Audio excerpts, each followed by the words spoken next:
And it's my pleasure today to speak about, one moment please, share.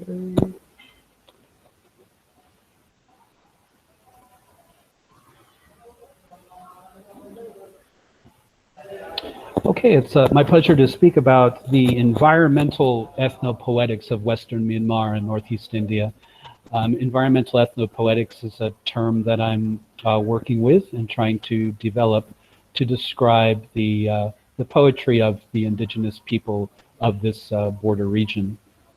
And so this is just an overview of what I'll present. I'd like to begin with the idea of ethnoliterature and ethnopoetics, specifically the notions of ethnic minority literature, the term multi-ethnic literature, and then finally ethnographic literature. There are a number of competing terms that circulate to describe ethnoliterature.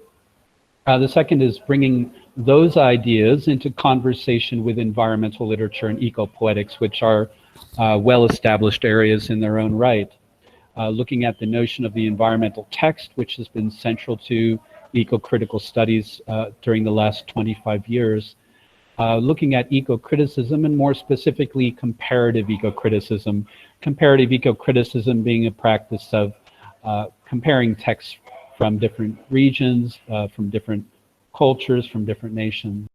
And then finally the idea of ecopoetics, which is a growing body of practice and theory, sometimes synonymously referred to as environmental poetry. And then I'd like to apply these ideas to the first writer, Mya Kabyar from Myanmar, the second Mamang Dai from Arunachal Pradesh, and the Meghalaya writer, Kipam Singh Nongkinri, and to develop this kind of comparative eco-critical approach. So this is what we're looking at, an environmental ethnopoetics that crosses between boundaries of various kinds that comprises literary, geographical, and ecological connectivities. Of course, nation states create these boundaries between countries, these somewhat artificial and arbitrary demarcations in most situations. But for many ethnic minority groups who have cultural attachments to particular bioregions, these political demarcations are historically and traditionally irrelevant, although these demarcations impact their livelihoods and well-being. And these are the three regions looking at northwest, actually more western Myanmar than the Chin Hills, northeast India, Meghalaya, and northeast India, Arunachal Pradesh. So bringing the writers of these three regions into conversation, that's the aim of this presentation. So ethnoliterature and environmental or ethnopoetics, ethnoliterature and ethnopoetics. Ethno-minority literature is a term that circulates in certain literary cultures. Ethnic minority literature written by members of ethnic minority groups, set in contrast to the writers of the dominant social groups. So ethnic minority literature reflects a common history, language, customs, area of inhabitation, and livelihood. It's a term that's often invoked in American literary and cultural studies to refer to Hispanic, Latino, African American, Asian American, Pacific Islander, and Native American literature. So in this case, an indigenous literature, Native American literature, is an ethnic minority literature. However, of course, not all ethnic minority literature can be regarded as indigenous literature. This is also a term that circulates in China, where there are 55 recognized national minority groups to describe. Now, multi-ethnic literature is another term that is invoked, and this is commonly used in American literary studies to describe the diversity, the spectrum of ethnic minority literature in the country. We can think of Morrison's The Bluest Eyes from 1970, Anaya's Bless Me Ultima from 72, Silko, the Native American novelist, her seminal work Ceremony from 1977. So multi-ethnic literature as the study of various literary works from different cultural traditions within a particular place or country. Now, ethnographic literature is a very interesting term in itself, and it's slightly different to the previous two that I've discussed. There's the idea of ethnographic fiction, a work of literary fiction that draws from or crafts from traditional ethnographic materials. So an ethnographer in the field will perform interviews. Those will become interview transcripts. The ethnographer will conduct participant observations, so attending festivals or ceremonies or rituals and recording them.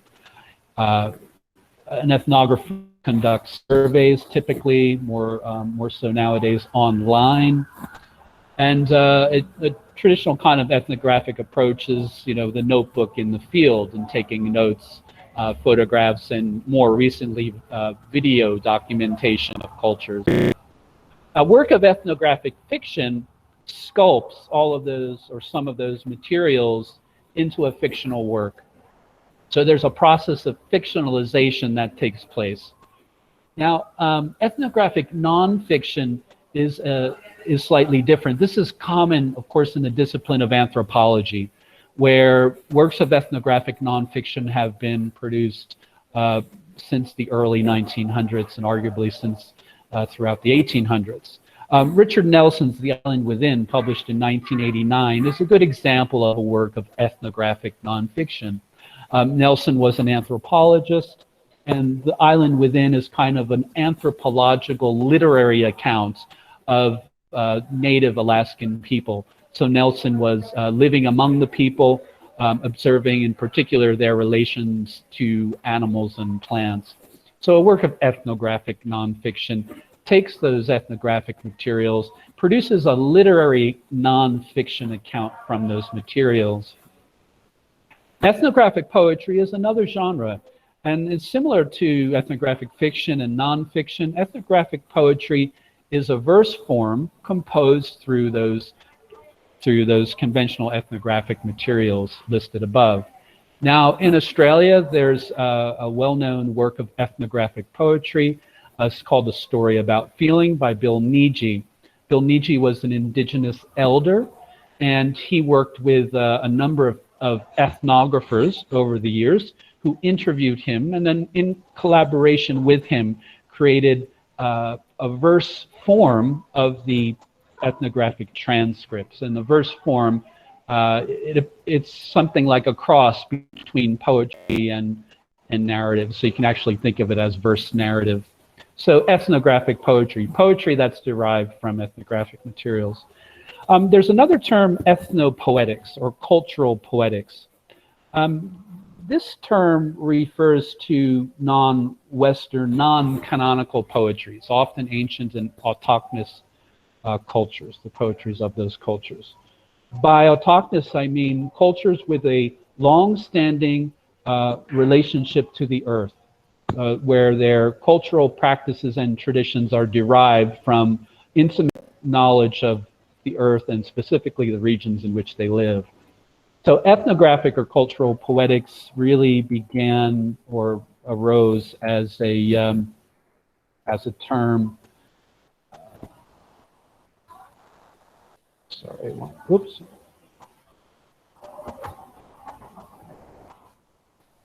Having a bit of a freeze moment there. Yeah. So it began in 1968 with Technicians of the Sacred, a range of poetry from Africa, America, Asia, Europe, and Oceania, published, edited by Jerome Rothenberg. So the first anthology of ethnopoetics or cultural poetics, and you can see how Rothenberg has arranged the different poems into thematic categories. So he begins with a section on origins and names that includes poems or verse stories or traditional narratives from New Zealand, Australia, Africa, and elsewhere. He has a section on visions and spells, death and defeat, book of events, and then some country-focused sections as well. So it's very much a kind of a polyvocal, multicultural work of ethnographic poetics, of ethnopoetics. And that's become a kind of standard in the study of ethnopoetics. It's been reissued recently in 2015, and it's really a seminal work in this area. So my goal is to bring environmental literature and ecopoetics into conversation with these ideas of ethnoliterature and ethnopoetics. You may be familiar with this already, but I'll just briefly review these ideas. The environmental text, the notion of the environmental text, has about a 25-year history. A text being broadly defined, not only as a novel or a poem, but as a film, a website can be considered a text, a program, a magazine article, an advertisement can be considered a text, insofar as it can be read analytically and can be historicized.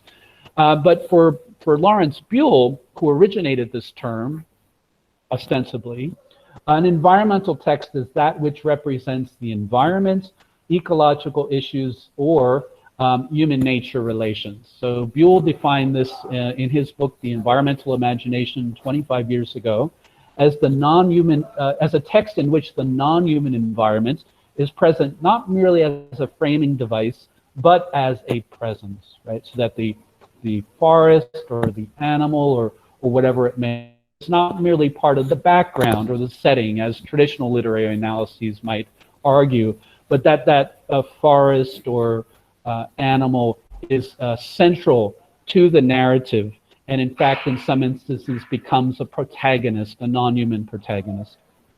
Eco-criticism is a rapidly developing field with about a 25-year history coming from literary and historical studies, American studies.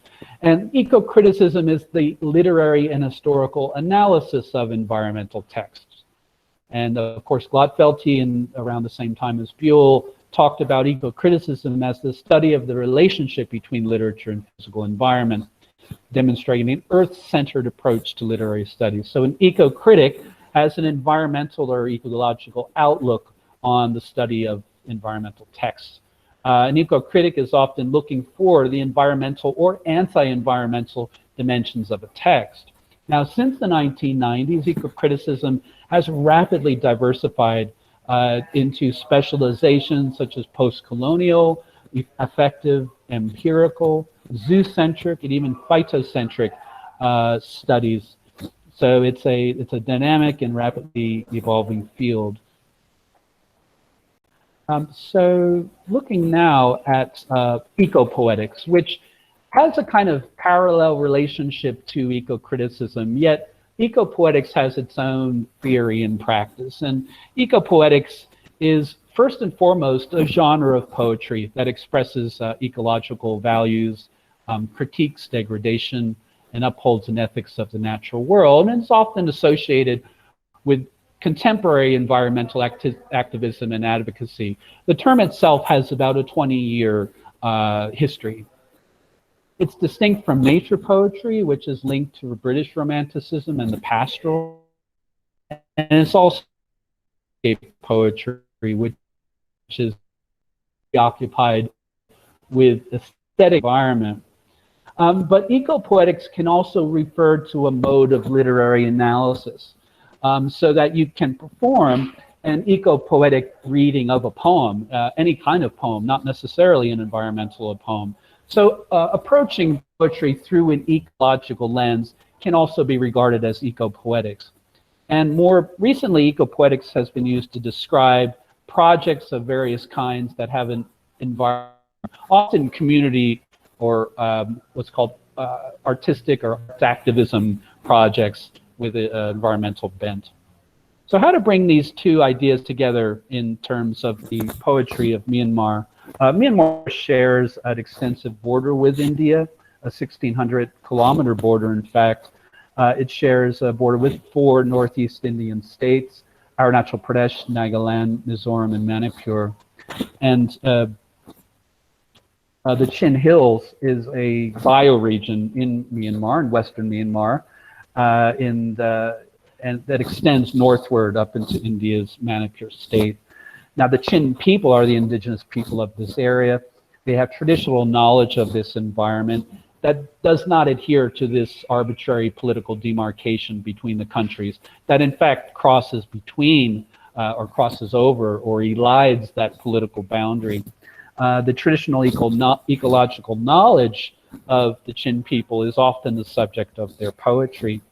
And the Chin people, who are a Tibeto-Burman ethnic group, have restrictions placed on their freedom of movement, and they've been a persecuted ethnic minority group in Myanmar. Many Chins have traveled to Mizoram to seek protection there, up to 100,000 Chins in Mizoram living there in 2011. Now, Mya Kabyar is a Chin poet, an activist, and a politician, born in that area very close to Bangladesh. He's regarded as the leading contemporary Chin poet. He helped to found the Chin Progressive Party 10 years ago and continues to be active on that party. Now, his poetry addresses Chin ethnicity, heritage, place, environment, and social justice. And these issues are very much intertwined. There's no separation in many ways between these issues in his poetry. And his poetry often encourages resistance to what's called Barmanisation, the Barmanisation of Myanmar's ethnic minority groups by the majority Burmans or Bamar. So his poem, Panorama of Hornbills, is indicative of these themes. Hornbill, of course, is a very culturally significant bird. And in the poem, it's a long-lived bird as well, remarkable size and coloration. It's also highly sought after by both indigenous and non-indigenous people. But in this poem, Kabyar likens Chin people to hornbills. And he says, shifting cultivation, soil erosion, deforestation exacerbated, streams dried out, biodiversity dying out, rare orchids rare, poverty at 73%, consciousness fading. So his poetry, as indicated by this excerpt, interrogates the relationship between human and non-human rights in this region of Myanmar. And specifically, he's troubling the panorama, the visual beauty of the panorama, right? He's associating the picturesque with a very dystopian scene of soil erosion and biodiversity loss and poverty, and enigmatically the loss of consciousness, the loss of environmental consciousness, cultural consciousness, even consciousness as life force. Now, looking to the poetry of Arunachal Pradesh, this is northeastern Indian poetry has been the subject of extensive study, as indicated by these two books. It tends on the whole to reflect a biocentric or life-focused and an ecocentric or environment-focused worldview, depicting interdependence, mutual interrelation, and so forth. Traditionally, the indigenous poetry of Northeast India reflects these characteristics as a whole. Now, Mamang Dai, whose poem I will present in a moment, and also Temso Io from Nagaland, they work with ecofeminist themes as well. The ethnographic poetry, or the ethnopoetics, the cultural poetics of the region, expresses a range of feelings over the negative aspects of change and loss. And there's a number of imagery, forms of imagery and themes that recur, having to do with folk traditions, ecology, and contemporary social issues. So Mamang Dai is a prominent writer from Arunachal Pradesh.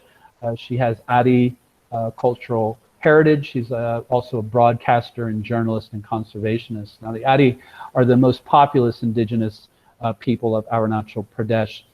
She's received a number of awards, and she's also worked firsthand in conservation. So I think that practical dimension of her conservation work figures into her poetry. And as a journalist, too, she's often written on behalf of indigenous rights in the region. She's written in nonfiction, folklore,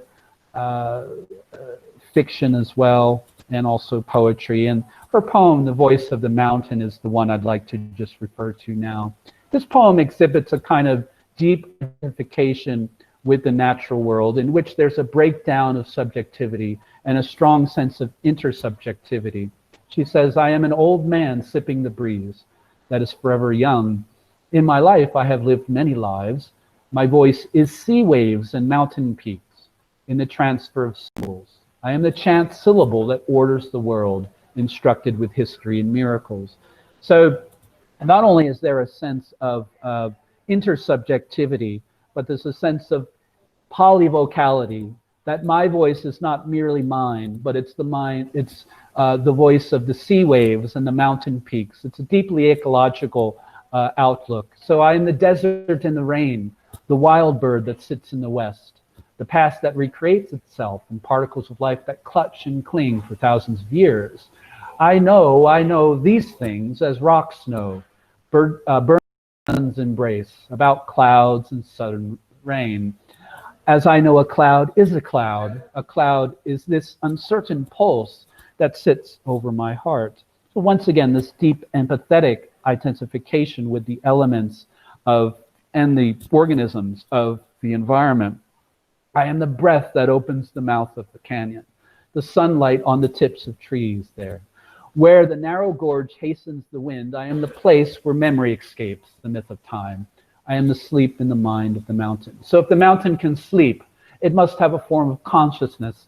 And so there's this sense of consciousness that's pervasive across all elements of the environment. And that's typically an indigenous view that's shared among many indigenous societies across the world.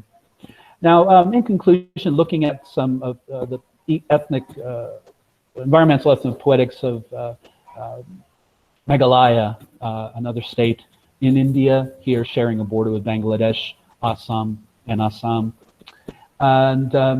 I'd like to look, in conclusion, at a poem by Kimpam Singh Nong Kinrai. He's a very dynamic literary figure, an editor, a novelist, a folklorist, and also a poet, writing in English in Khasi. So the matrilineal Khasi constitute about 48% of the indigenous population of Meghalaya. He's received a number of awards, and he, similar to our Mamang Dai, he's written in a number of genres: folklore, fiction, and also poetry. So I'd like to look at his poem Tree, which I believe reflects a kind of ethics of the natural world, specifically of plants, and shows once again a deep identification with the non-human. So the tree, which as I understand it, he wrote originally in his indigenous language and then translated to English. So some time ago, I planted a friend and a brother in the fallow field that was my workplace. I nurtured him daily, watering, feeding him fresh soil and manure, pruning his leaves and branches, and even talking to him morning and evening, as advised by pundits, so he would grow faster and healthier. At the end of 3 years, he blossomed for the first time, and people say, look, he is the best thing that has ever happened to this place. So there's a great sense, once again, of kinship with the tree, of care, of nurturing, and also of discourse, of being able to talk with the tree as a form of nurturing. And the poem continues, but before he could fructify, huge ugly ants nested on his tree, and caterpillars crawled about his branches. People say, chop him off. How can we live with insects crawling about us? With unbelievable torment, I fetched the axe of anguish. I spoke to the tree, so discourse again. That was my friend and my brother, my kin. Is it my fault that I mean to chop you off the very hand that planted you? Is it your fault that insects are nesting in your heart and crawling about your limb? I spoke to him for a long time. But when I was done, I found my hand could no longer move. So today, the hand and the axe are still suspended in midair. So ending with that very evocative, very connective sort of image of his hand, his judgment suspended in midair, unable to perform this act of violence against a friend, against a kin. And for many indigenous people across the world, plants are not only things that you use, things that you eat and consume, but also they are kin, and they are part of elaborate kinship networks. That's certainly the case for many Aboriginal Australian cultures. So in conclusion, We can think of the environment as this broad category encompassing nature, land, ecology, plants, animals, non-human life. However you define it. Environment's also a relational phenomenon. Environment emerges through human nature interaction and relations. But all of these elements recur in many works of ethnopoetics, including from the three examples I've showed you here.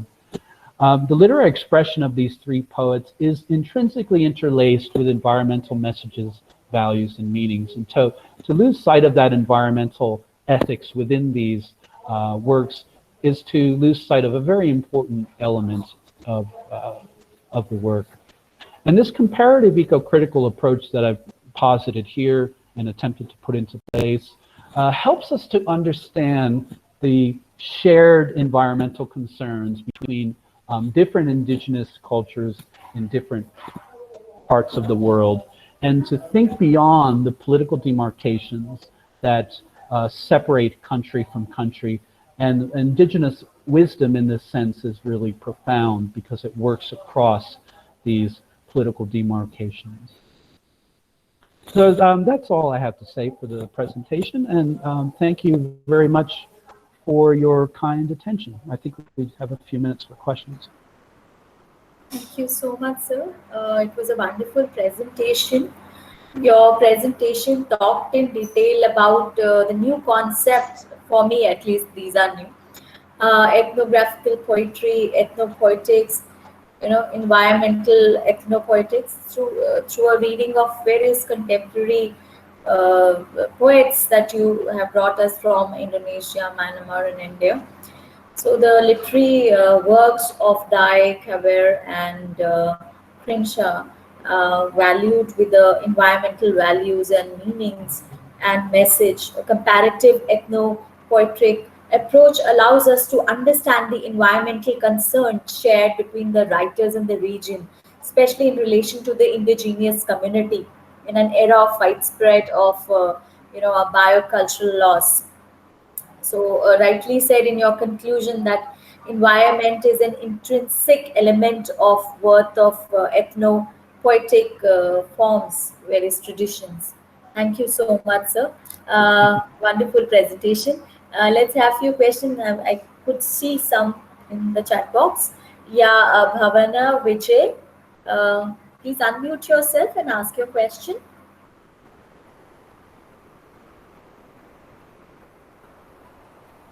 So can I ask on his behalf? Hello. Yes, please. Hello everyone. A very good morning to all. I am Sheikh Ayaz, Assistant Professor of English at Shri Vasantrao Naik College, Mangrod Peer, from Maharashtra State. John Charles Rang, sir, your presentation was excellent, sir. It was really excellent. You almost talk about all area of environmental ethnic literature, and it was there was many terms that are new, almost new for me. Sir, I have a question regarding multi-ethnic literature, which you mentioned in your presentation, in which you mentioned example of a novelist, Rudolfo Anelia's Bless Me Ultima. Okay, so the novel is comes under the term which is known as a Chicano literature. That I have read like writer like Acosta Scorzetta and Candelaria Nash. So I want to know more about the term multi-ethnic literature, because I read that novel and it comes under the ethnic studies. And you mentioned there that it has come under the multi-ethnic literature. So can you please elaborate this? Yes, sir. Yes, thank you for your comment. And as I understand it, the term multi-ethnic literature is common in American literary studies. And that's used to refer to the diversity of ethnic literature in the United States. So if you take a course in multi-ethnic literature, you might read Chicano literature, you might read Native American literature, Chinese American literature, and so forth and so on. So I believe it's the term specifically invoked in the American literary context, and also it's comparable to the first term that I mentioned. I'll just go back to my notes here. So I mentioned multi-ethnic literature and also ethnic minority literature. I think they're more or less the same, but multi-ethnic literature would stress readings of multiple ethnic literatures from different ethnic minority groups in the States, and even would develop comparative readings. So looking at Morrison's The Bluest Eyes in relation to Silko's ceremony, or in relation to Anaya's Bless Me Ultima. So that would be, I think, a big distinction within multi-ethnic literature as an academic study, would be to develop those comparative analyses. Hopefully that answers your question, yes, sir. yes. Thank you, sir. Thank you very much, sir. Thank you very much. You're welcome. Thank you. Next question is from Bhavya Vijay, and the question is, what is the impact of globalization on these indigenous people, and how does the aspect of modernization and globalization affect their writings? Yeah, it's a great question. I think modernization and globalization have become intrinsic elements of their writing. So many indigenous writers, let's think, well, it's an area that I'm researching now, Aboriginal Australian poets. The critique of globalization and modernization is now interwoven with discussion of cultural heritage. So in a famous poem by the first published Aboriginal poet, Ujuru Nunukal, she has a beautiful poem in which she describes traditional Aboriginal ways of communicating before the arrival of British settlers through various means. And she interlaces all of those images with the modern means of communication, the telephone. This was written in the 60s, so that the telegraph, and certainly if it were written more recently, the internet and social media. And I think that shows first of all, it shows a critique, but second of all, it shows the resilience and adaptability of many indigenous cultures to absorb and to accommodate these influences within traditional worldviews. In the case of Aboriginal Australian people, social media, as globalizing and modernizing as it is, has become a great source for cultural preservation and also for communication between people on remote communities.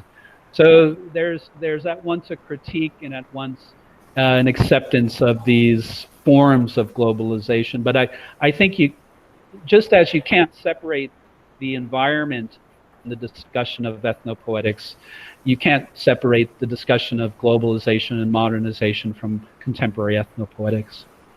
Okay. Thank you for that question. Thank you, sir. We have another question which says, thank you, sir, for your wonderful talk. I would like to know the difference in the concept of nature in British romantic poems and eco poetry. That's a question from Parvati P. Yeah, that's a good question. So let's just briefly look at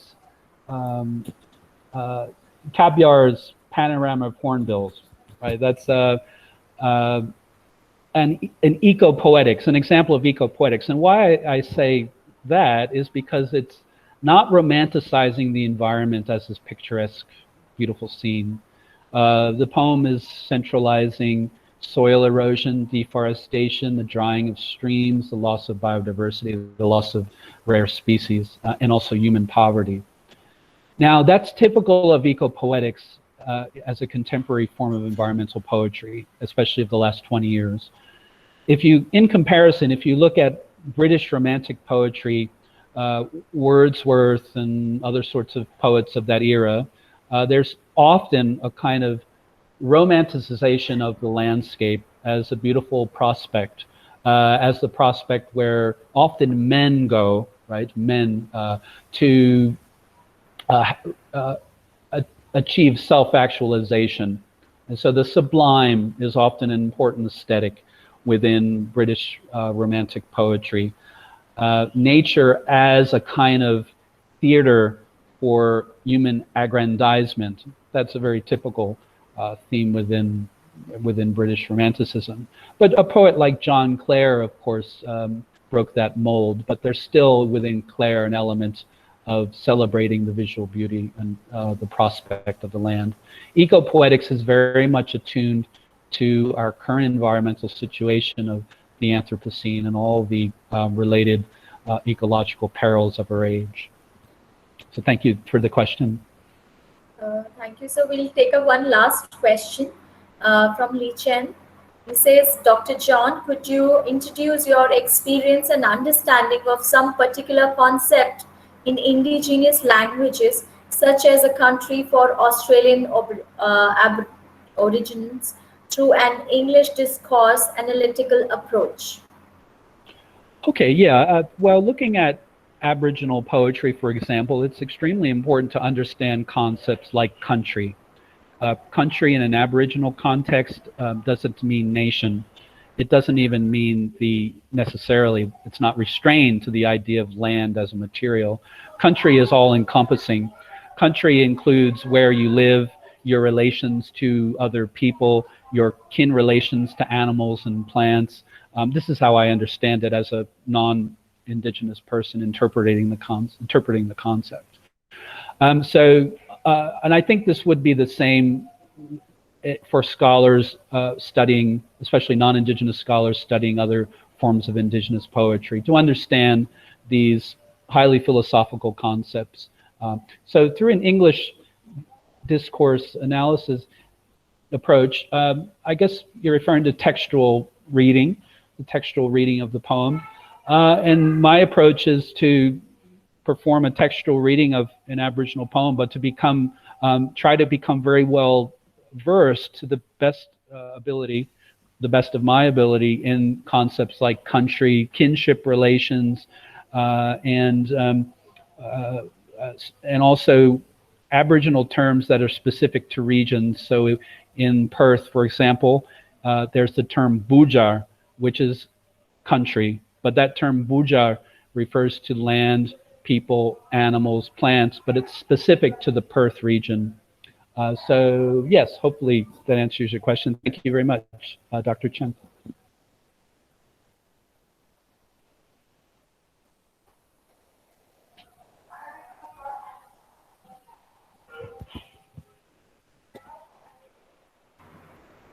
Yes. So we have another question, if you allow me. Of course. Because your session is so interesting. People are with their questions. That is from Ampu. She says, Sir, did you find any similarities of their culture and food habits of these indigenous people? Culture and food habits. Certainly between the people of the Chin Hills in Myanmar and the people of Northeast Indian states, there are certain commonalities of culture. Let's look at it, for example, the hornbill.